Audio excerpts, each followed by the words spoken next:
আজ আমরা জানব শ্রীকৃষ্ণের গুরুদেবের কথা এবং তার গুরু ভক্তির কথা।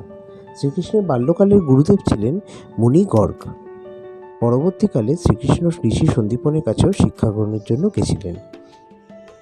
এই ঋষি সন্দীপনের পুত্র শঙ্খাসুর নামক এক রাক্ষসের হাতে হত্যা হয়েছিল, আর সেই ঋষিপুত্রকে উদ্ধার করার জন্য শ্রীকৃষ্ণ শঙ্খাসুরকে দমন করেছিলেন। এই শঙ্খাসুর এক শঙ্খের মধ্যে লুকিয়েছিলেন। শ্রীকৃষ্ণ সেই শঙ্খ নিয়ে যমলোক গমন করেন এবং যমরাজের কাছে আবেদন করেন যে সেই ঋষিপুত্রকে তিনি যেন ফিরিয়ে দেন।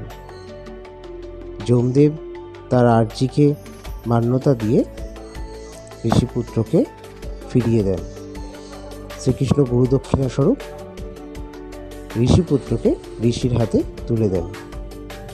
আর যে শঙ্খটি নিয়ে তিনি যমলোক গমন করেছিলেন, অর্থাৎ যে শঙ্খের মধ্যে শঙ্খাসুর লুকিয়েছিলেন, যাকে তিনি দমন করেছিলেন, সেই শঙ্খ পাঞ্চজন্য নামে পরিচিত হয়।